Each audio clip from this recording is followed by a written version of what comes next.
Finding your direction, a career path, can be difficult. There's so many choices. Check out Life University and explore your options at their Eagle Madness Preview Day on Saturday, March 2nd. It's your opportunity to spend the day learning about their unique undergraduate programs like culinary nutrition, biology, business administration, and more. Come discover exciting majors and talk to current students and faculty at our beautiful Marietta campus. We'd love to see you at our Eagle Madness Preview Day on March 2nd. For more details and to register, visit life.edu/join today. When was the last time you ate at a Perkins bakery and restaurant? For me, it was over family trips to Orlando, and with a family of 4 6-foot-plus boys, I'm sure you can imagine what the table looked like. Today on Marketing Mad Men, we talk to Joe Artime, CMO of Perkins. We talk about the changes the pandemic forced them to make, and some exciting new product launches coming down the road. All that and more today on Marketing Mad Men. They say marketing is a madman's game. So now we turn it over to the Marketing Madman with Nick Constantino and Trip Job. Happy Saturday. Welcome to the Marketing Madmen. Trip Job here. And exciting that we've had frequent guest host Nick Constantino of 680 The Fan, Atlanta Braves Radio Network. And Nick, I didn't tell you how long the probation was. But it's over. No, I'm the so first excited. time I've been on probation. Yeah, no, we're excited to, Nick is now going to be the lead here on the Marketing Madmen and with me. And I think it's been, your contributions have been fantastic. And I think you continue to just elevate the show, and excited that you're joining full time. Thrilled to be here. Honestly, I really am. I think this is it's a great medium, and I don't think there's enough of this conversations happening out there. So happy to be here. Yeah, no, I mean, I think that's the key, and it's a medium, but it's one piece of what we do and how we hopefully not only help the listeners out there, but that we connect with the community. For sure. And speaking of whether it's marketing or sales leaders, business leaders, and how do we talk about pressing needs and issues, and in some cases maybe even their own company and things that they're dealing with and how they get into the marketplace. And I think that, Nick, with your background, you're going to allow us to take on even more from a community and type of companies that we bring in, because you and I have a little bit of difference. Mine more B2B, a little more manufacturing industrial background. Why don't you tell the listeners about your not only marketing background but the industries that you've served? Yeah, sure. And I'm going to do it fast because this is about our guest here today. But as far as marketing qualifications, the quick version is when I was about 22 years old, I was driving home from San Diego back to New York. I stopped in Vegas and I stayed for 7 years. We started a personal chef company. Very, very new thing to do at that time. With that personal chef company, I cooked at the Sundance Film Festival, the Billboard Music Awards, Les Paul's 90th birthday, the Grammys. So I got my first kind of view of like that celebrity Uber VIP marketing and how different it was. And I remember being at Sundance and just watching these companies just give gift bags to these people, and my brain at first was like, these people can afford anything they want. Why would you possibly be giving them free stuff? To then realize how much that influencer scene, it wasn't called influencers yet, but really started to matter in social media. From there, I started working at a radio station in Vegas. Doesn't sound super sexy, but it was an alternative rock station in Vegas' real heyday. We ended up broadcasting live from Ditch Fridays at the Palms Pool every single Friday. We set up a radio studio on the top floor, and it was just as they were building the Playboy Club. I will leave it at that. I won't go into too much more detail. But I'm surprised you didn't end up with the Sacramento Kings and the famous. Exactly. I think that's where all that business started, at the pool up there. Oh, so. It very much did. But we had about a $200,000 AmeliaCourse budget. The total station was maybe billing $1 million. So imagine the kind of money I had to play around with. I really fell in love with concerts. We did a ton of concerts there. It really gave me that view of just how to reach a consumer, how to reach that entertainment-minded people. And then from there, I moved to Washington, D.C. I took my radio talents to D.C. Much less of a party in that sense, in the Vegas sense. Believe it or not, actually a complete party town. I mean, happy hour at 4 p.m. on Thursday, straight through Sunday. You've never seen anything like D.C. partying, but just not till 4 or 5 in the morning like the Vegas days. But I worked for iHeart there. It was Clear Channel at the time. Got really involved with traditional radio, the digital side of it, just as they were really launching their digital business. I got recruited to Live Nation from there. Live Nation, I ran sponsorship for 3 music venues. Very cool experience. Live Nation is a behemoth now. Not the best press these days, but I'm out, so it doesn't matter. Just to see how to reach people on a concert, how big the digital platform was, how much data they had on people through Ticketmaster, opened my eyes to that big corporate America. It also allowed me to reach a Fortune 500 set. Saying, hey, I work for a little radio station was a lot different than, hey, I run Jiffy Lube Live in D.C. So from there, I met my wife. We met at a bar, so everyone knows, the old-fashioned way. And we were going to stay in D.C., and it was just astronomically expensive. She said, I have family in Atlanta. I said, let's check it out. And we moved down here 3 weeks later. I started working for 6A The Fan, not knowing what it would turn into, but a couple of moves. One, moving to the Battery was super helpful. Two, just realizing the how many people know this station and know this company and how big the Braves Radio Network was. Took my previous experience and kind of combined it together. So a little background in sports, a little in music, a little in radio, a little digital, a little social, but really the community is what I've learned the most here. To be a fixture in a community is a powerful tool, and it's impossible to fake. So that's really what I've got here. So that's my story. I said it would be quick. Turn it back over to you, Trip. Yeah, no, it's quick, but you've been a lot of places and done a lot of things, which is exciting. And I knew most of it, but you did hold out. I didn't know you were a chef, and so I'm trying to figure out when I can grab Nick's other talents and see if I'll throw a shindig and have Nick come cook for me. And, my mother was born in Florence, in Italy, and my grandfather was one of the better chefs I'd ever been around. I don't have a recipe in the world, so don't ask. Yeah, well, that's the best type. So anyhow, but no, thrilled to have you here, and I know Kyle, all the things you've done with 680, and just hitting on digital and some of the other things that you've been at the forefront of, and really looking at everything from a different light. So and I think we're going to have some exciting guests and to bring on, and again we'll be able to mix it up between technology and some of the other spaces, the entertainment, hospitality spaces that you've been in sports, and bring that with some of the B2B. So why don't we get to that? Please.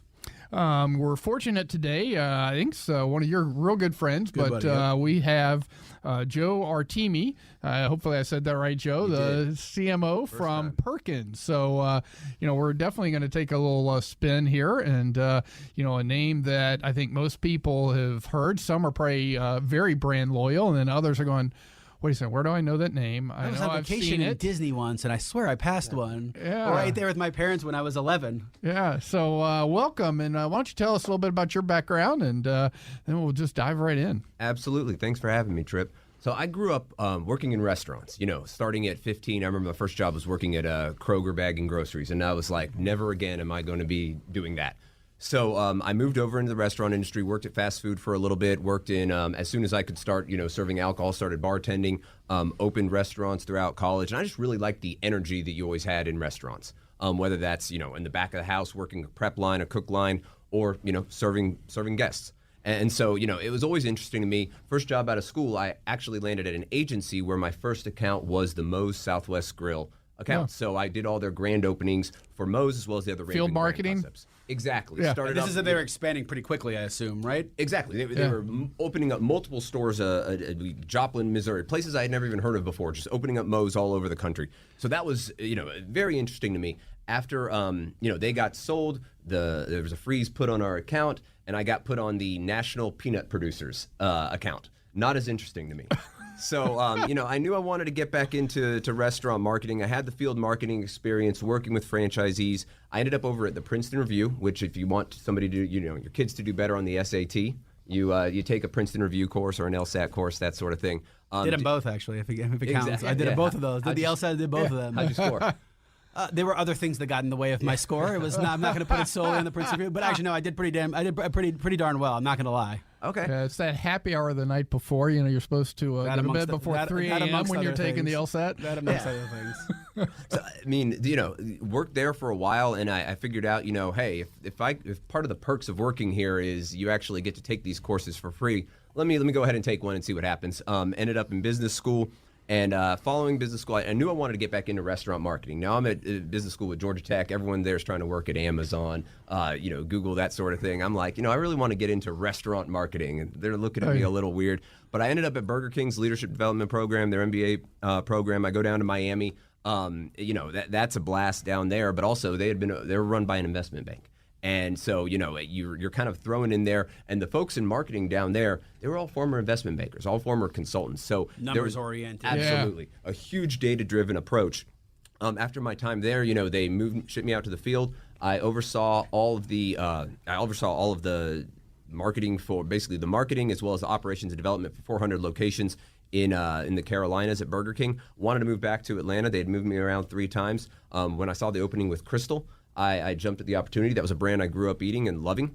It's a fun brand. It's exciting. It's still QSR. So I did that. Advanced my career throughout the marketing department there. They were going through a sale at the time, which led me to join Ascent Hospitality Management, which is the parent company of Huddle House as well as Perkins Restaurant and Bakery, two beloved family. Yeah. And then Alpharetta, right, headquartered. So right here in Atlanta. Over there off Peachtree, Dunwoody. Wonderful. Oh wow, great.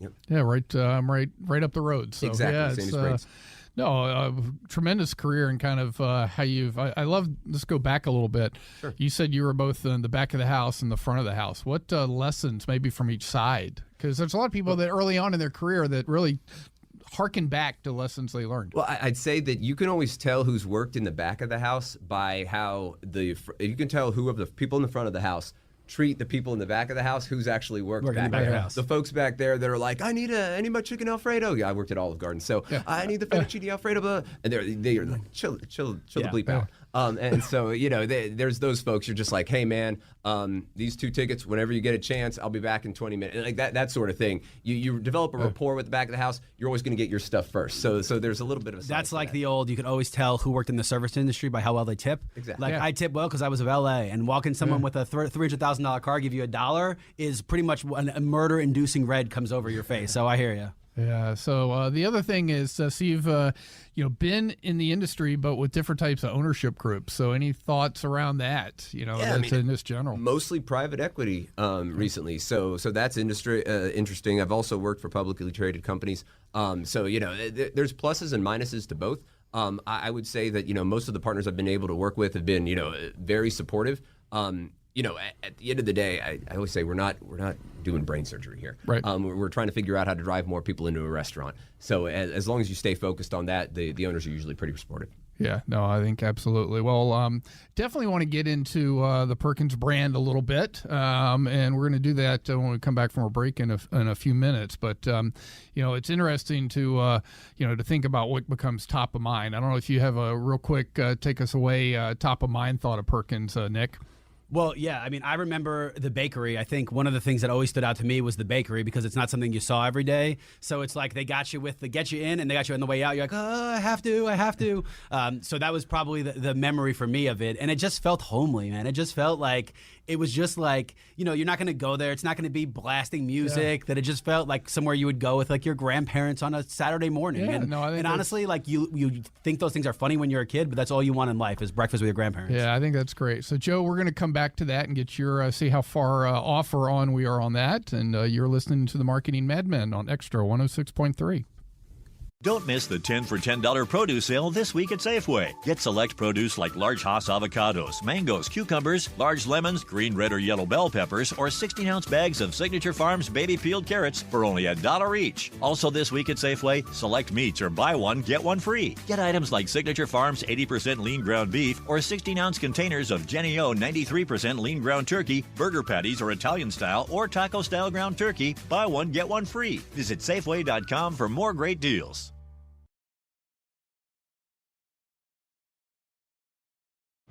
Now back to the Marketing Madmen on Extra 106.3 FM. Welcome back to the Marketing Madmen. Trip Job and Nick Constantino here with Joe Artime from Perkins, a CMO. And so as we were going to break, you got Nick's view of kind of his perception of the Perkins brand. And I would say it's pretty spot on. I think the other one I have is, I think traveling, business travel, whether it's you grab a quick breakfast and then, to your point, maybe it's pastries taken to the business account later that morning or whatever. But so tell us, where's Perkins today? How far off or on are we? And what are you trying to get across to your potential customer base? I was actually going to say that's pretty spot on. What you said about the bakery is exactly what our CEO says all the time. So Huddle House purchased Perkins in 2019. One thing our CEO said was, hey, the name of the brand is Perkins Restaurant and Bakery. Bakery is a huge differentiator. Not many folks have it. Surprisingly, it only made up 6% of our sales. So one of the big things that he charged us with was, how do we actually grow the bakery business? And we've done that. We've expanded it through a digital online-only store called Bakery by Perkins that's available on Uber Eats and DoorDash that's increased our bakery sales by about 15%. But that's really the one thing he wanted us to key in on. And we call it a bakery, but 90% of what we sold through there was just pies. Yeah. And so, we've added cheesecakes since then. We've actually added cake. We had something called a bakery, but we didn't have chocolate cake on the menu. So we've added that. And then to your point, exactly, during the pandemic, we really saw a hit for things like muffins, things that people were bringing to the office. So we've obviously started to see that come back. So now we look at things like, is it time to launch donuts? We see the growth in the donut category blowing up entirely. Yeah. We know there's not many providers out there, so we know we can get a good product, the ones that are filling, basically everybody other than the two main competitors. So, that's something that we're going to be exploring in the coming year. So you absolutely hit the nail on the head with our growth platform is got to be through the bakery. There's so much that we can do to leverage that part of it that's in our name. And then there's other day parts that we can do as well. And I think the thing that people talk about, when they think about Perkins, and one thing it's not surprising, or it is surprising, but it shouldn't be, is the food is just really high quality. When people come there, they're not expecting that much. They're expecting, the food they see at other, family dining restaurant brands. And that's one thing that when we do our customer research that always comes through, it's like, hey, the food just keeps me coming back, the food and the service. And at the end of the day, if you're doing that as a restaurant, you're going to succeed. Yeah, you don't want to tell marketers that, because that's the opposite right. thought. It's, no, the killer marketing campaign is what keeps you coming back. I will say, as far as bakery goes, so I grew up in Queens, man. There's a bakery on every corner, right? Sure. Back in the day, the 80s, 90s, even early 2000s. There's no bakeries anymore. And every bakery is like a trendy pop-up bakery that does cupcakes or $16 for 4 macaroons. And I feel like that old feeling, it's the same thing with like a butcher and all these things that you used to go to. They don't exist anymore. So you have the platform to have that bakery. It just makes sense as a growth driver. You have it here. And I, early in my career, I moved out to California, and Nick's going to remember this, but I had never heard of Marie Callender's, but that is the West Coast version. The Marie Callender's and that bakery and all out there wasn't there a merger at some point in Perkins history? Was it Marie Callender's? Perkins and Marie Callender's were owned by the same company for a while there. Oh wow! Yeah. And they merged them into each other. There was something that happened. I read. I mean, this is me reading Wikipedia. They shared leadership for a while. Okay, there you go. There you go. We didn't do that on purpose. Research. Yeah. Shows how good we are. We didn't do that on purpose. Hey, speaking of marketing, so. You've seen a lot of it, I'm sure now. I probably try to sell Joe Radio 14 times a year easily, without question. So, but tell me a little bit about what avenues you guys use to market. Does it differ by geography? I remember you talked about Minnesota. Like, I couldn't imagine a more different place than Atlanta than Minnesota. Like, does it differ? Tell us about what's worked, what hasn't. Let's start broad, and then we'll hone in as we go. Sure, it absolutely differs by market. Perkins has a really unique footprint. They are what I would call a Rust Belt brand mostly. So they stretch from, call it Staten Island over to the Dakotas, and then kind of trickle out west, and then they randomly have a presence in Central Florida. So we have about 300 locations, but 70 DMAs. That doesn't make for a really efficient media buys too. So to your point, Nick, it's absolutely done on a market by market basis. And what's good for one market isn't going to be another. We have some markets, mostly out west actually, that are radio only. They start with radio. Everyone's got their digital platforms, but it's radio is their primary reach vehicle. In markets like Minneapolis, we can buy the entire interconnect. So we definitely tailor the media approach by market, and we've seen successes kind of all over the place. But that's one thing that myself and our team has really done since we came in with our great agency is revamp the media plans, test everything. Like, we're not taking anything off the table. Let's see what's out there, because there's a million different ways that you can market right now. We wouldn't be doing our jobs if we didn't at least explore those and see what was working. And I think we've landed in a really good place, and we've kind of figured out that what works for some markets doesn't work for others, and that allows us to build plans that help each of those stores individually. Hey, how have you found that? Because when I was at Oldcastle and Bellegarde, I mean, we were kind of transitioning as well, and that's where I got frustrated with some agencies that wanted to continue to do it, kind of the across the board, whereas, saying, hey, look, we have a lot more information. And even Atlanta, I mean, we looked at, no, honestly, there are parts of Atlanta we didn't want to advertise because the demographic where we were going from, it's night and day different above and below I-20 here in Atlanta. So, I mean, how do you think about that?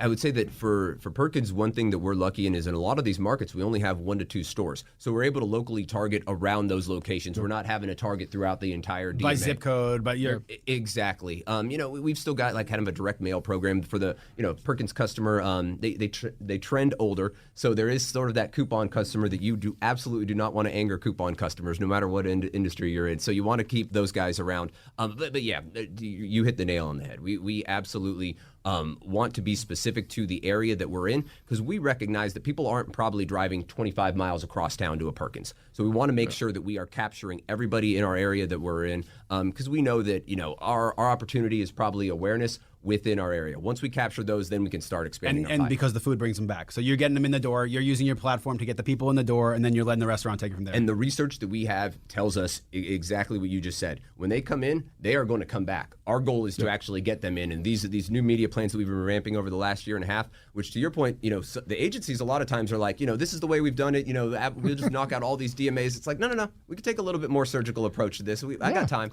So working with them on that has been a huge help. Yeah, I think 2 things. One, I think that a lot of times agencies dictate is directed by the people leading that dictate. And obviously you've done a good job to make sure you keep them on their toes, because complacency is the enemy of marketing. Absolutely. And if you just do the same old thing, especially with how fast things are changing, the question that I have is, there's 2 things here. One, by doing a market by market basis, especially when there's 1 or 2 stores, it's got to be exhausting to approach it either way. I could imagine being able to do a national buy is just much easier and much more efficient and effective overall. But at the same time, you're losing some of that individual community touch, in which I think has become more important, especially because of COVID. So talk about the difference between that. It is exhausting to do it, but the benefit of being able to do it on a store by store or city by city or a location by location basis. Yeah, it's funny. So our agency comes to us about 6 to 8 months before the year starts, and they go, hey, we're ready to start next year's planning.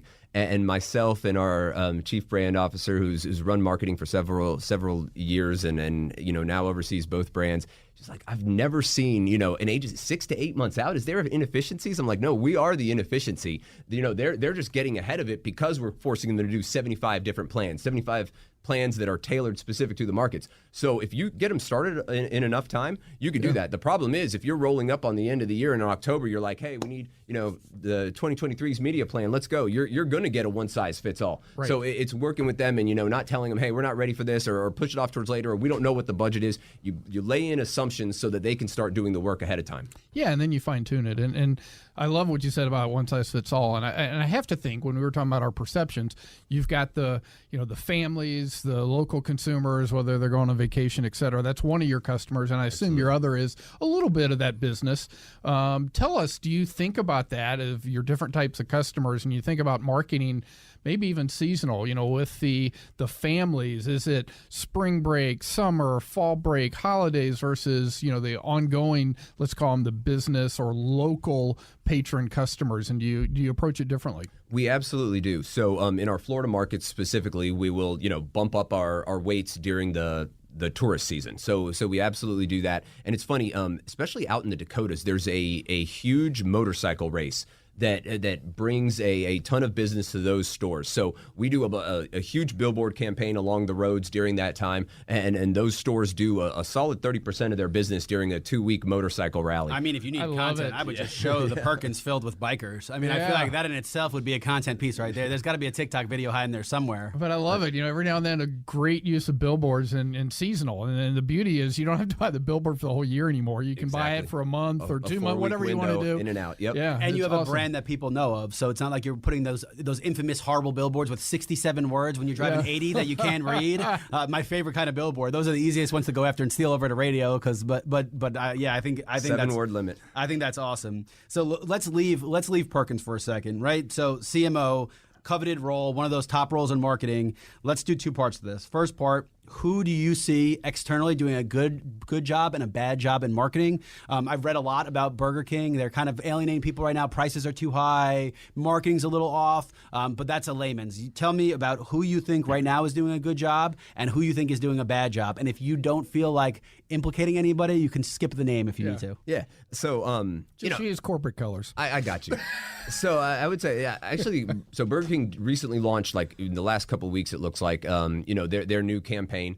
Very focused on the kind of if I looked at the ad, and this is like me putting my creative hat on, and I definitely lean more towards the data side, but if you look at the colors that they use in these spots, it very much leans in on their new brand identity. So I think that connection is nice. The new tagline of "You Rule" kind of plays off of the "Have It Your Way" as well as the King branding. So I think that's interesting. Where it goes, who knows? But I at least saw that the last couple of weeks. And you're talking top down. You're talking strategy, all that stuff. You see it holistically for how each piece fits into an overall brand strategy. Exactly. And a couple of restaurant brands, I still marvel at how, Chipotle was able to come back. You think of a food safety scare, which can be a death knell in the industry. The fact that they're able to come back and not only, come back because the product was good, but come back with a message of here's how high quality our food is with kind of what was a somewhat minimal media by comparison to a lot of national brands. That's impressive. And then being able to turn most of those transactions digital, that's something that we at Perkins are trying to do. I think that's the biggest thing. And I'm a big believer during COVID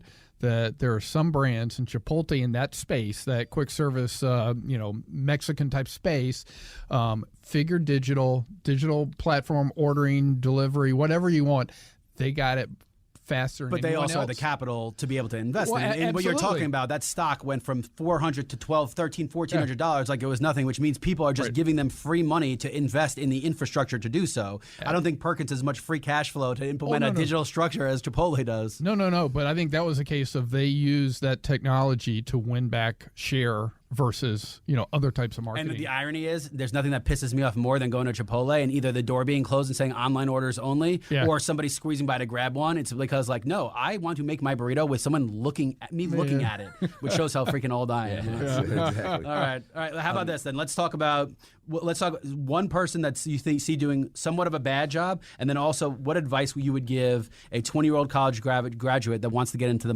restaurant marketing space. Yeah, so I won't mention anyone by names, but I think one thing, a trend that I haven't really enjoyed or doesn't make much sense to me is these restaurant brands that have dug into NFTs. I'm not here to debate the merits of Web3 or anything like that, but as far as the actual business value that I've seen, I haven't seen it, to be honest. And I've seen That's because there's none. That's why the market's going to crash within itself. Yeah, well, you said and that's, I get asked all the time, people, clients or even friends that just say, hey, I got this friend doing this or whatever, and NFT is one example. And they say, what do you think? I go, explain it to me. And they can't. And I go, if you don't understand it, why are you even thinking about doing it? And look, there's some people who may understand it or whatever, but to me, that's the golden thing of marketing.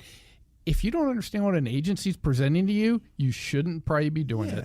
I mean, it's a press release fodder. It goes out on a press release. People see it. It gets a little bit of coverage, and then it goes away. And that's not an ideal marketing campaign. So that's a trend that I'm not necessarily understanding. But we'll see if that ends up. All you're doing, an NFT at its simplest form is a deed for a good in which you're trying to dictate some sort of value. And if you deed something that has value, the NFT is of value. But if you're deeding a graphic art that someone puts on the internet, it has zero value whatsoever. So you're deeding something with no value. And they're trying to drive value and perception of value by saying the word NFT, which is just absurd. Now, I've seen a trend where the NFT people that realize that they charge too much are offering perks now. Like maybe your NFT gets you 30% off Perkins by mentioning an NFT.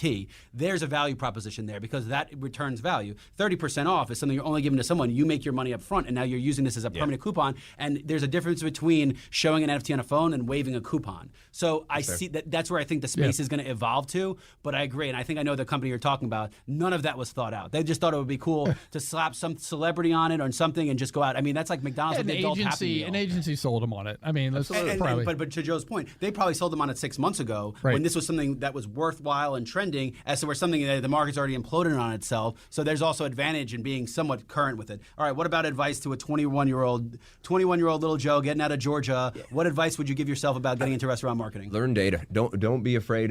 Don't be afraid of Excel. Be willing to kind of get into the numbers. A lot of people come out of some of these journalism schools or some of these advertising schools, and they think, marketing is all about, creative and activations and the kind of the sexy stuff. You mentioned B2B. I think, if you can get in early and learn some B2B before you get on the consumer side, I think that's a win. Oh, thank God. That's music to my ears. I mean, truly, it's, look, I spent a lot of time at KC and Kimberly-Clark, and, we had people who wanted to be on Huggies and all that. And I said, well, you can be, but you're going to learn promotion. And then 2 years later, you're going to learn pricing. And then 2 years later, you're going to advertise. And whereas B2B, honestly, you learn all 5 Ps. Exactly, and so that's one thing I would be, as much as you can gain on digital. That's also what I would learn. Understand the business drivers. Understand what drives sales and profitability of the company. And if you could do that, not only, and don't limit yourself to marketing. If you see an opportunity to move over on the operations side or the finance side, learn those. You can always come back to marketing if you're good at your job. It's something we talk about all the time, the line between sales and marketing. Exactly. Yeah. If you learn how to sell something, it's a lot easier to learn to market it. Absolutely. And vice versa. If you learn how to market something, it's a lot easier to sell something. Don't be afraid. I think that's the best. Don't think marketing is black and white. Don't think you have to be in one field. Get your bearings and understand why you need to market a product. Because again, you're marketing yourself every day. It's holistic, and it goes back to what you said about early on, being in the front of the house and the back of the house. You have a relatability and understanding. So one of the P's we didn't talk about is product. And I think Perkins is doing a lot of really neat things, and you've kind of expanded your product offering a little bit. So why don't you tell us about what's changed in 2022, and we'll maybe dive into how you went about that. Yeah, so I mentioned the bakery items, obviously, and one of the things that we are in the process and about to roll out into test is a beer and wine menu. And we've got beer and wine actually in a couple of stores. A lot of Perkins are located next to hotels, that business traveler that you talk about. So we've got beer and wine in a couple stores, but it's not an actual program. I'm out there visiting these stores on business, let's say, and I'm going to all these stores, and they've all got. I go, where's your beer and wine menu? What do you have? And they go, oh, it's right there on the bakery case, and it's 5 beer bottles just sitting on the bakery. So there's no actual beer and wine program, but we actually pulled the numbers, and we find out that these are incremental transactions. We know that beverage sales took a hit during COVID. More people are ordering to go, so they're not attaching beverage to there at all. So how can we bring back the beverage program with high margin items? And alcohol is one way to do that. Now we know that it's not just beer and wine that we want to sell in our locations. So we've got great partners at Coca-Cola. We've got Coca-Cola Freestyle in our locations. So one of the things that we're developing is a mimosa menu.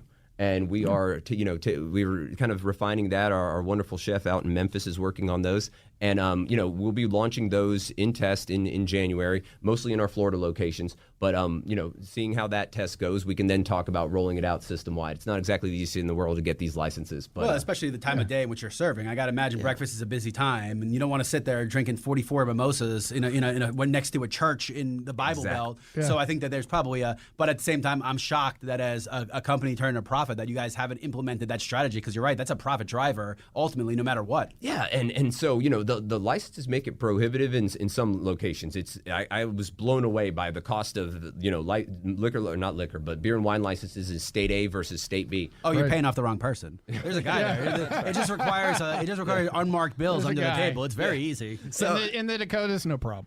Exactly. Yeah. So that's one of the things that we're working through. But we're excited about this platform. At the end of the day, we're just trying to grow our margins, and we do our busiest day of the week, bar none, is Sunday. And so we know that there is that crowd that comes in the 11 to 4, and a lot of times, you see some of the competitors out there. A lot of them serve alcohol now, and so we'd be remiss if we weren't at least exploring it. Yeah. No, I think, there's a process. I mean, so what you're going about is a process, and a lot of people don't think about it with new products. I mean, it's research, it's strategy. You've kind of done that.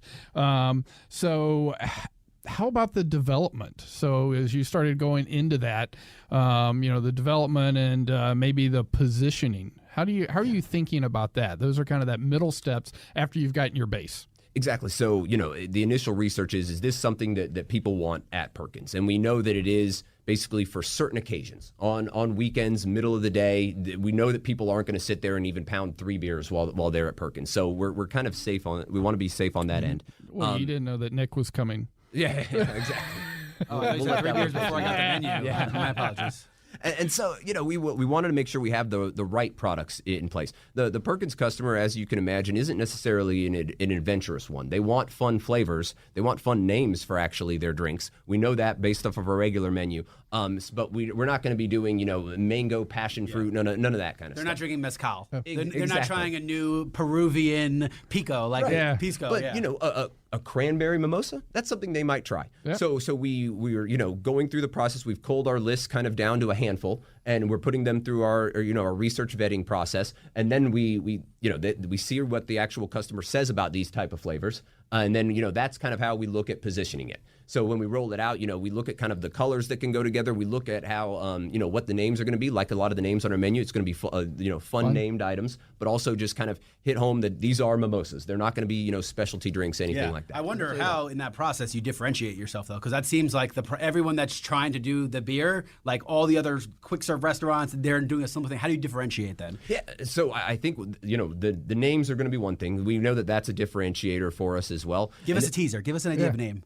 Give one. Just one. Give us one. Just an idea of what it would be like, because I'm curious. Names are very important, but like, how whimsical can you get? Give us an idea of how you would name something. Honestly, I don't even have them yet because I'm waiting on that to come back. We're all right. So you're going to call one the marketing madman. You have to now. So it's just going to be called. Well, see the other one. I know not a bad name. Positioning. This billboard in North Dakota. With the bearded and inked Harley rider and his mimosa. I don't think that's going to work, but it would be the marketing madman mimosa, but I don't think that will work. The bearded Harley guy with that. The good thing about a mimosa is you can dictate how good the mimosa is by how much champagne you pour. So don't sleep on the mimosa. Well, they're going to come in the pre-poured bottles. So that's how those are. I think one thing that we're really noticing are the colors. People are saying, I love the colors, the way that they look. That's the one thing that we say. We know that the customers want them. Now it's just a matter of getting the product right. And you mentioned it. The stage gate process we've got for this is long. We've talked to several different distributors. Some things aren't tasting right with the items that we're trying to put in there. We take great quality. We take great pride in our food. We're going to get this right. We wanted to roll this out a few months ago.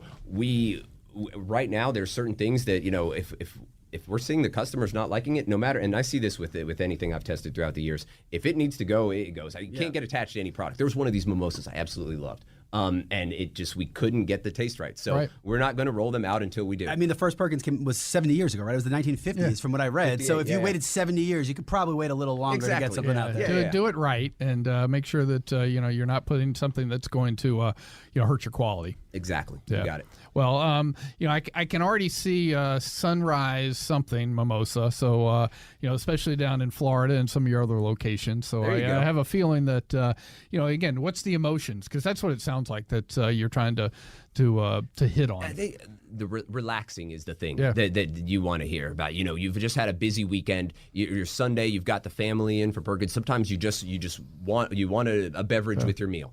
And so that's the kind of thing that we're trying to hit on, capture that emotion. We want it to be just a relaxing break with your family. The kids are having their fun drinks. We've got however many thousands of combinations that the kids can have on the freestyle. Why not give the parents a few more options? Let's relax here for a minute. We'll take a break, and you're listening to the Marketing Madmen on Extra 106.3, and we'll be right back.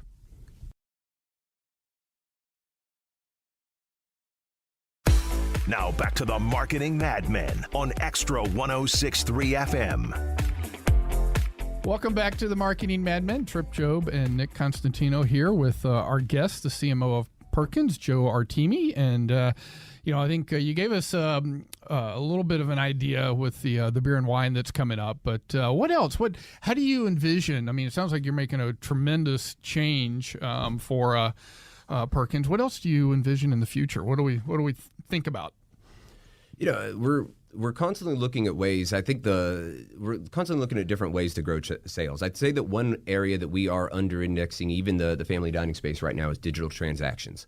And we know that's just not a function of our guest and whatnot. So that means there's something that we can be doing better to capture those transactions. And so, we've got a robust online ordering platform, which is basically becoming table stakes in the industry right now. The next thing that we're about to test and start exploring is our loyalty program.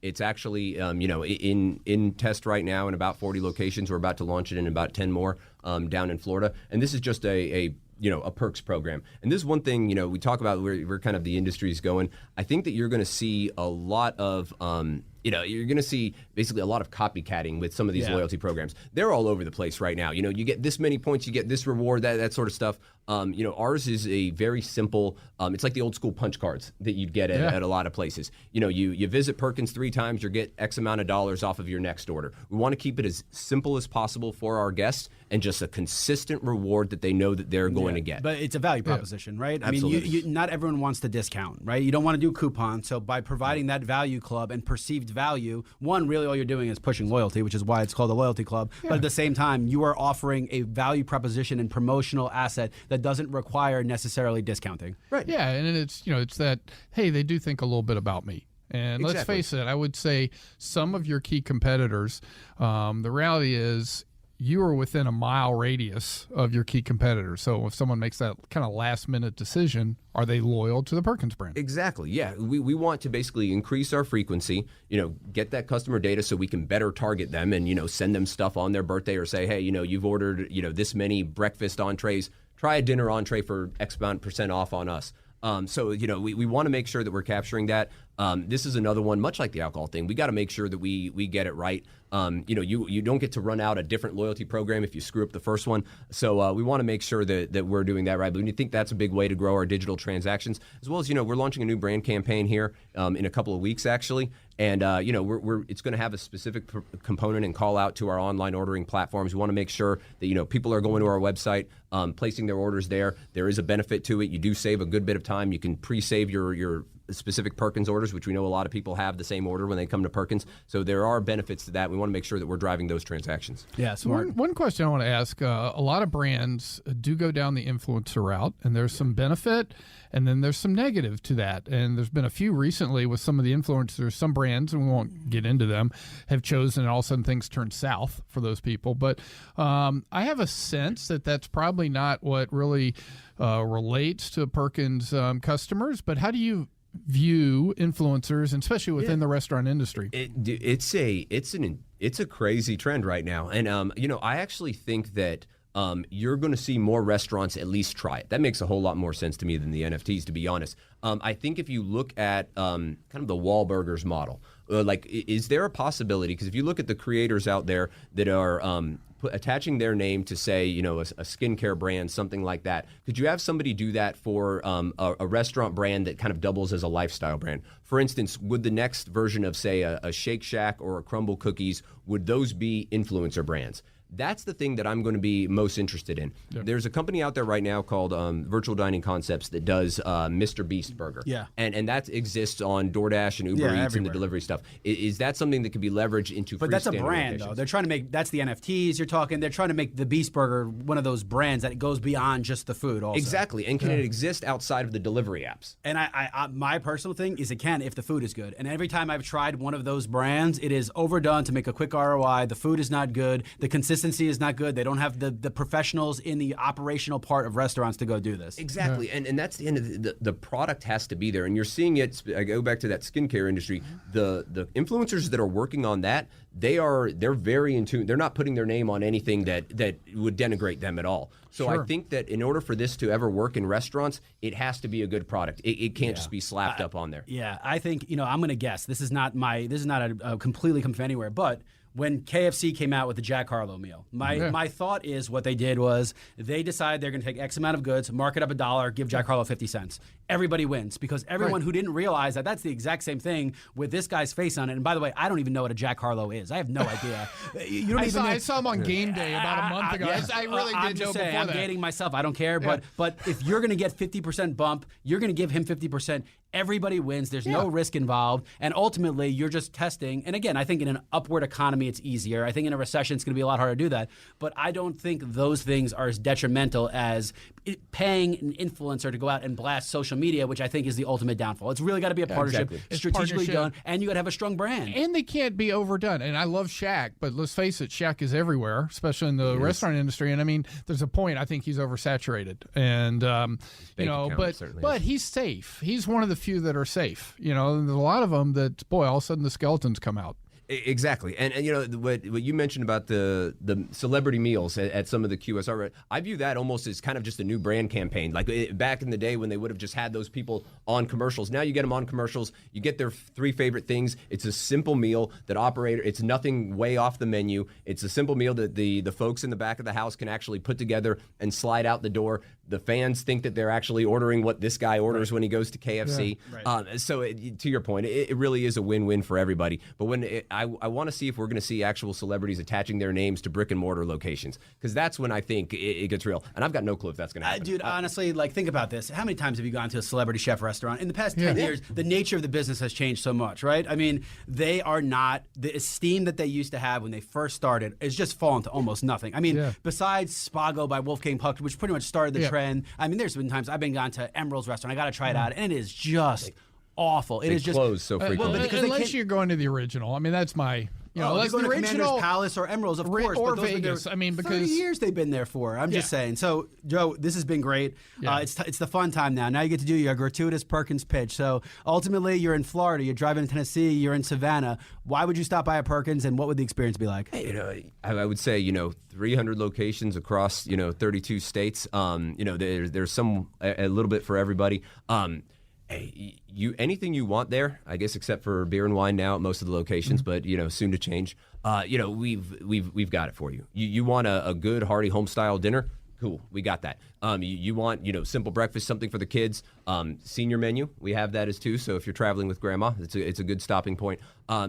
You're gonna get great service, and we're confident in that. You're gonna get great food and great service. And at the end of the day, when you're going to a restaurant, that's kind of what you're looking for. So we pride ourselves in that. The tagline that they've had for years, the culture that's instilled at a server level is kindness served daily. And that really actually, it sounds hokey, but it actually comes to fruition when you come to a Perkins. So, that's why folks keep coming back to us, and that's why we're happy to keep serving them. Yeah, and so then you've got the muffins to take to your client and the, pie or chocolate cake now. So that's a good point. What's your favorite thing on the menu? What's your suggested order? That's important here. Let's do a breakfast and a to-go pastry, please. Okay. For the to-go pastry, I'm going to say one that's actually coming out. This red velvet mammoth muffin. We've got red velvet mammoth muffin. It is. I can vision delicacy. it. I really truly can envision that will be testing here very soon. So that one is a no-brainer. And then the other one we've got currently in stores for about another month: pumpkin spice pancakes. I mean, simple, bullet to the brain kind of stuff. Everyone's doing it right now. It's a unique recipe that's special to Perkins. It's been there for 30 years. That's. I feel like that's got to start out more. Are you going to do the peppermint spice holiday pancakes? No, red velvet's the next pancake. That's the one we're going all in. I just feel like at some point pumpkin starts in this. By the time you get to this time, everyone's done with pumpkin because everything you have has got pumpkin. It's got a pumpkin flavor. I'm going to a Perkins tomorrow. I'll be ordering the pumpkin. You let us know how it goes. But more weeks of that. We'll check it out. So Joe, thanks so much. It's great to have you on the air, and Nick, great to have you now permanently. So it'll be a lot of fun. And next week we'll be back. And you've been listening to the Marketing Madmen on Extra 106.3.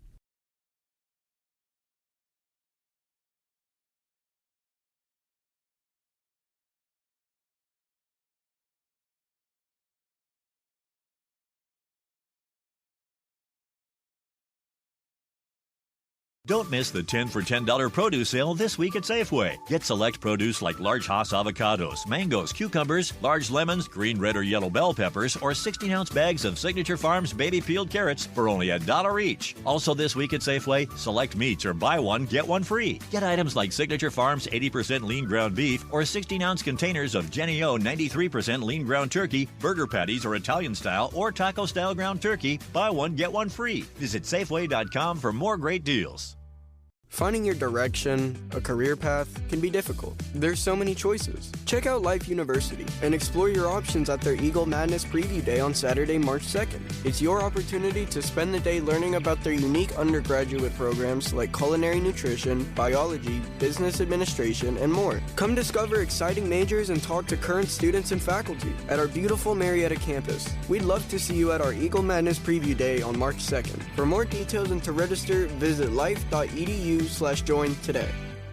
What are your plans for your business this year? Hey, it's Tug. Do you want to expand and grow? Aren't you exhausted by going to lenders, building a relationship, and a week later, you got a new person to deal with? You have to start all over again? You don't have that with First Liberty Building and Loan. The Frost family has been helping businesses grow since the 90s, and they want to know you. Unlike big banks, they want to partner with you. The Frost family knows the patterns. They know the ebbs and flows. They know business. Get to know them at firstlibertyga.com. Building a building, buying a franchise, expanding. Reach out to them. Spend 10 minutes with them. See if you're a fit for them and if they're a fit for you. You do that at firstlibertyga.com. And by the way, if you're a young banker and want to work with a team that is faith-friendly and has a culture of excellence, First Liberty might be a good match. Reach out to them today. First Liberty Building and Loan. firstlibertyga.com. That's firstlibertyga.com.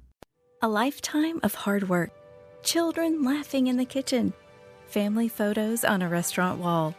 A legacy that lives on. It all comes from the power of a conversation. Like the one Tommy Hall had with First Horizon Bank about taking over his father's Charleston-based restaurant business. Now the table is set for a whole new generation. First Horizon Bank. Let's find a way. Go to firsthorizon.com/Tommy. First Horizon Bank, member FDIC.